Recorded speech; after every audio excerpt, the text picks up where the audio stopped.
Salut les voyageuses et les voyageurs des livres! À votre avis, quel rapport il y a entre le Honduras, le pays du mois dernier, et l'Azerbaïdjan, notre nouveau pays? John, une idée? La nourriture? Presque. Eh bien, figurez-vous que ces deux pays ont le même indice de perception de la corruption établi par Transparency International.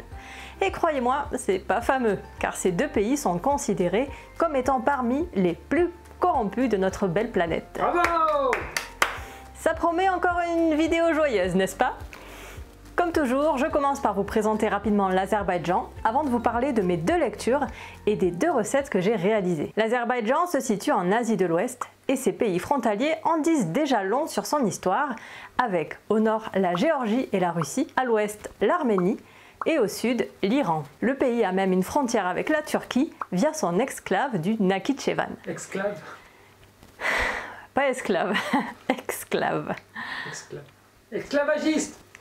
C'est comme une enclave, sauf que ça a une frontière aussi avec un autre pays.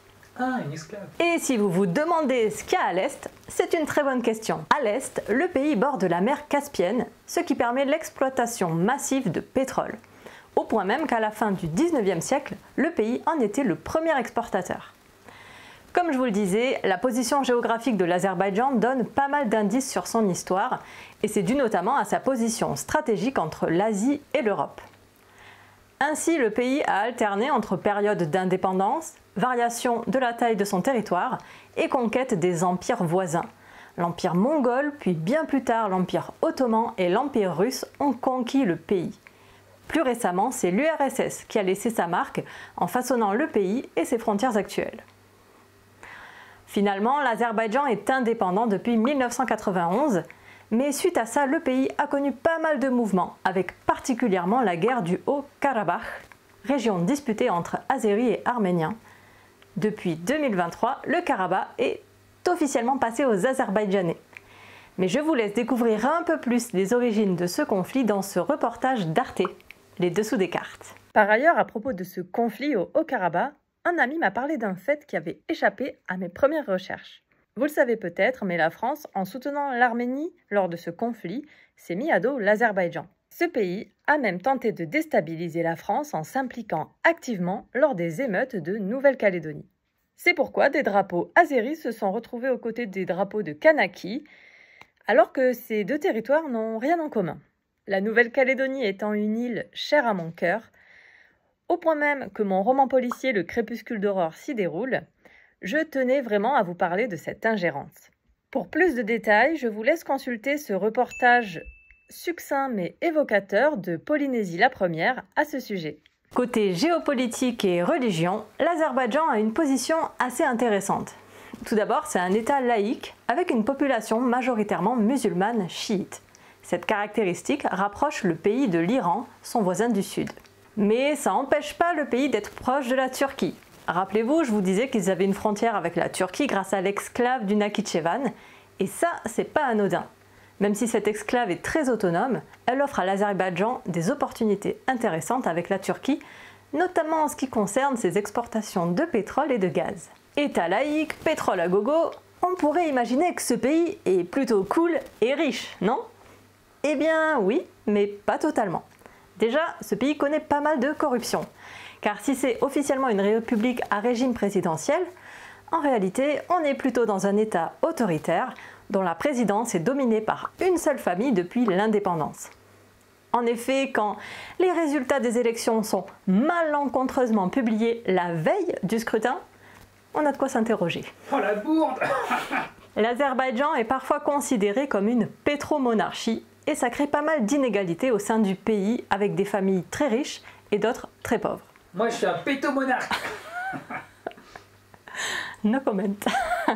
Par ailleurs, côté droits de l'homme, c'est pas tip-top, avec des emprisonnements de journalistes, des procès abusifs ou encore des répressions violentes de manifestations. France Diplomatie déconseille d'ailleurs fortement aux Français et Françaises d'aller y faire du tourisme. Et c'est bien dommage, car ce pays a l'air juste magnifique et hyper varié. La moitié de son territoire est montagneux, avec notamment le Caucase au nord. Le reste du pays est constitué de plaines, sans compter sa côte maritime sur la Caspienne. Et ils ont même des volcans debout. Comment ça, des volcans debout? Ils sont pas allongés plutôt? Moi, je préfère les volcans allongés. Et ils ont aussi quelques faits inutiles, parfaits pour briller en soirée. Un, c'est à Bakou, la capitale, que l'on trouve le plus grand KFC du monde. Et non, cette vidéo est pas sponsorisée par KFC, mais plutôt par Chicken Run. Il faut sortir d'ici à tout prix. Je sais qu'à propos de notre dernière tentative, on peut parler de fiasco. Les poules préparent la grande évasion. Tu peux faire la poule si tu veux.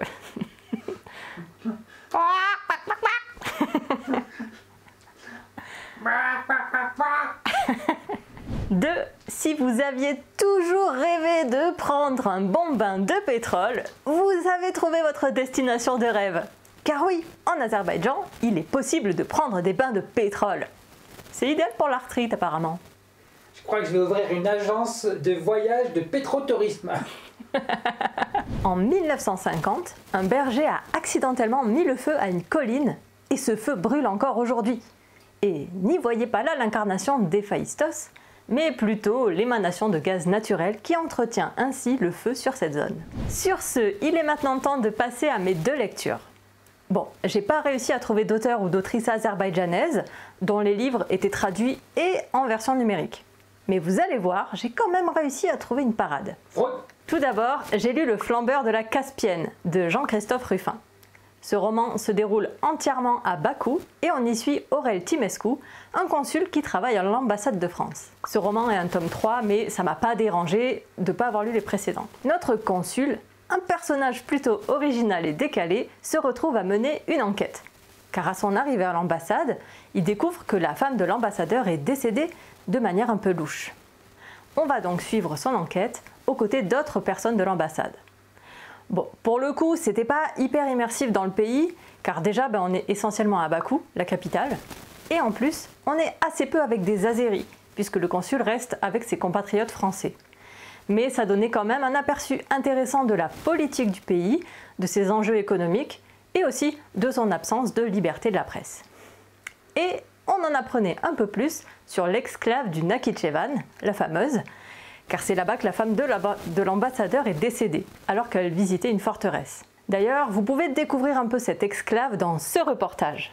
C'est en anglais, mais ça permet de découvrir les paysages incroyables de cette république autonome à l'histoire très riche. Au final, j'ai passé un bon moment de lecture avec Le Flambeur de la Caspienne. C'était une enquête légère avec pas mal de situations cocasses.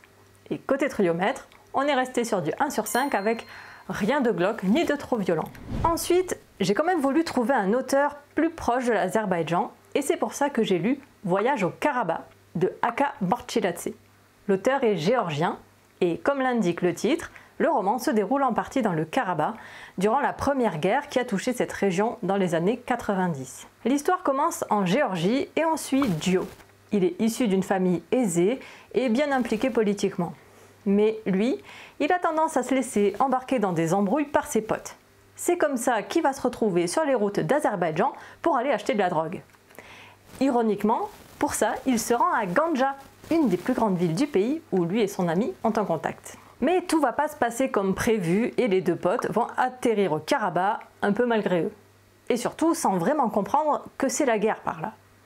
J'ai beaucoup aimé ce roman où on est dans la tête de Dio. On suit toutes ses pensées et si ça donne un style très parlé, ça reste facile à suivre. Pourtant, Joe il a tendance à bien aimer digresser dans sa tête et repenser à son passé. Mais ça nuit pas vraiment au déroulement de l'histoire. Il y a un côté très philosophique tout en étant dans l'action. Car j'avoue, j'étais hyper intriguée par ce qui allait lui arriver et comment il allait se sortir de ce bourbier. Malgré quelques pensées rétrogrades sur la femme, c'était un personnage vraiment intéressant à suivre, un peu naïf et défaitiste.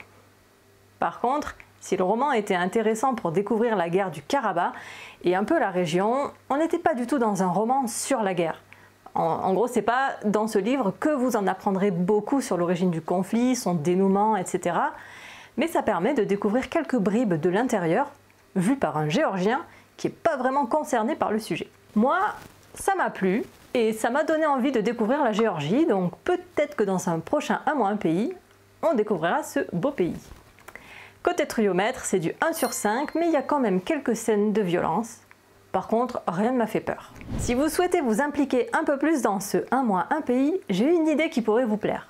Je fais partie d'un petit groupe de lecture sur Facebook Et on y organise des challenges saisonniers, mensuels et plein d'autres petites activités sympas. Et c'est moi qui gère le challenge mensuel qui est en lien avec le 1 mois, un pays. En août, l'Azerbaïdjan sera donc mis à l'honneur avec des catégories à valider en lien avec le pays.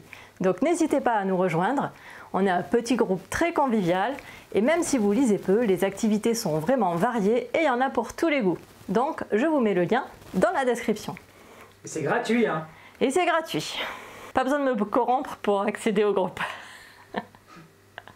Mais ça fait quand même pas de mal. Oui, on peut se le permettre. Corruption, corruption. On reste dans le thème du pays. Et maintenant, la partie préférée de John, la nourriture. Mais comment tu sais? Ce mois-ci, on s'est encore régalé avec un plat salé et un plat sucré. Ouais, c'était laser. Et sucré, c'est un euphémisme aussi. En salé, j'ai cuisiné des koutab, un plat traditionnel azéri. Il s'agit de galettes de blé qui contiennent des épinards et du fromage frais de type feta. C'est hyper simple et rapide à préparer et c'était délicieux. Vous pouvez varier la garniture à votre goût, comme le font les Azéris, en fonction des saisons et des régions. Je vous partage la recette en description. Et en dessert, je nous ai fait des baklava.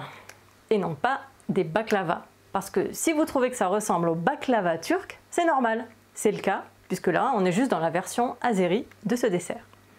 Mais il y a une petite différence entre les deux qui réside dans la confection du sirop qui nappe le dessert. En effet, en Azerbaïdjan, des clous de girofle sont utilisés pour l'aromatiser.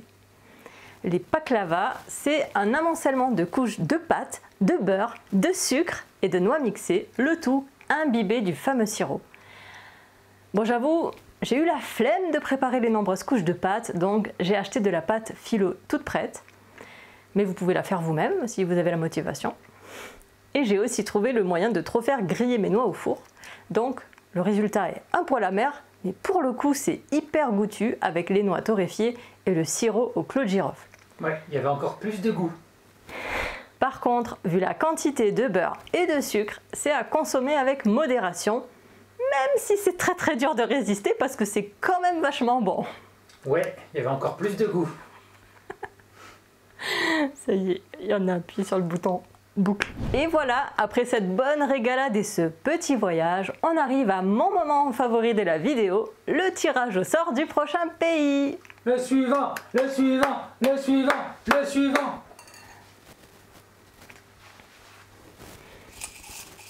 Corruption du petit doigt. Qu'un petit doigt n'a été corrompu pour cette vidéo.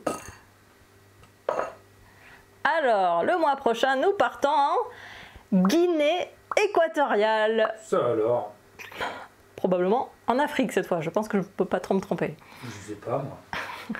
On le saura le mois prochain. Montre à la caméra. Pas de corruption. Pas de corruption. Transparence. Plus proche. Si jamais vous m'avez loupé en train d'imiter Christophe Colomb, je vous conseille d'aller voir cette vidéo. Et je vous dis à très bientôt. Ciao. Ciao. C'est bel et bien en Afrique.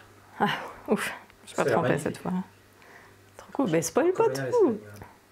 Ah, Sa plage attire les papillons pendant la saison sèche. Les papillons.